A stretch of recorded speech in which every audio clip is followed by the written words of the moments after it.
Sunday, 2:30 on ITV, the London match. Nice little touch there. It's a superb goal! Live and exclusive coverage from Upton Park of the thrilling clash between South London rivals Charlton and Millwall. Great chance now! A terrific goal! Plus, highlights of the North East derby between Sunderland and Newcastle. The London match, live and exclusive, Sunday, 2:30. Remember, football is free on ITV.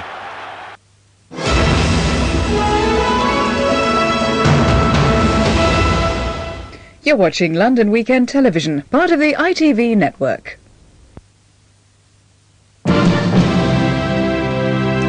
evening, welcome to the news and sport from ITN. Tonight's headlines: TUC calls for day of mass action to fight coal shutdown. Tory backbenchers turn up the heat on Major over pit closures. And world leaders pay tribute to former German Chancellor Willy Brandt. And tonight's main sports story, Bruno wins, but it's a tough struggle against the South African Kutsa. Trade union leaders today met in emergency session and agreed to organise a massive campaign in support of the miners.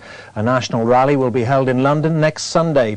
Conservative MPs opposed to the pit closures are expected to speak. Echoes from the past, a call for industrial action outside the TUC as pressure continues to save 30,000 mining jobs.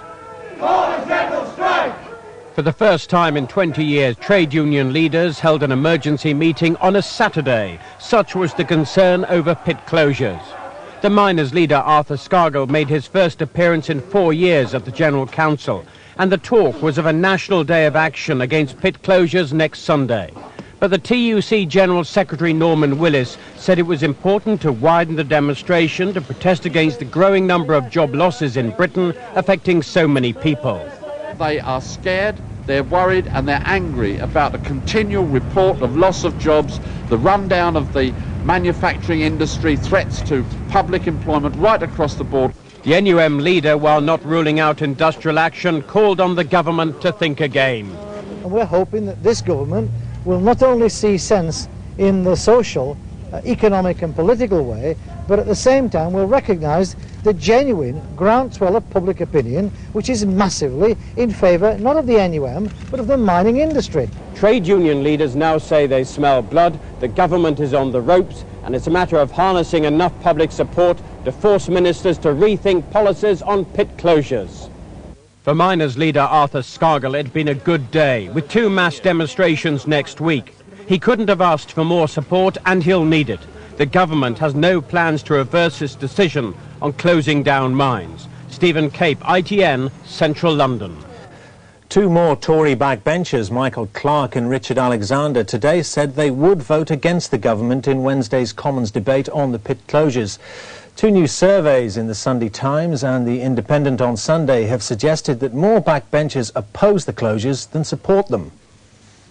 The one cabinet minister with a mining constituency, Home Secretary Ken Clarke, wasn't there to receive these demonstrators today, but the message has been getting through to the government nonetheless, with a growing number of Tory MPs threatening to rebel against the pit closures. I have been in touch with enough backbenchers to know there's a sizable number that will be voting for the motion on Wednesday.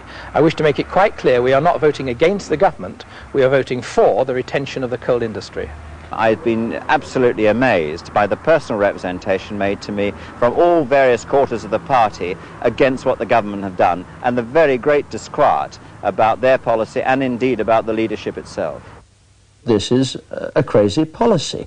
It is just unacceptable to put half an industry, the size of the coal mining industry of this country, out of work in a time frame of 5 days to 5 months. Labour, out gathering a nationwide petition in support of the miners, were hoping for a government defeat in the Commons debate. We're getting a lot of support from Tory MPs who know their government's got it wrong and who know their constituents want them on Wednesday to save the pits and to save these jobs. In the face of such pressure, Michael Heseltine is set to announce extra money for redundant miners on Monday. That and the strenuous efforts of government whips this weekend will party managers hope be enough to win the day for them. there are no easy options, there are no easy answers as far as this is concerned, but it seems to me that everyone now would be well advised to stand back and wait for Michael Heseltine's statement on Monday. But nothing short of a reprieve for the pits is going to satisfy those who support the miners, including some Tory MPs. The government is by no means certain to win the vote on Wednesday. Roy Link, the leader of the Union of Democratic Mine Workers, is preparing to spend his third night down a pit in Nottinghamshire in protest at the closures. He's called on everyone to switch off their lights for a couple of minutes tomorrow night to show their support. This evening at a rally in Chesterfield, Arthur Scargill urged all miners to unite against the closures.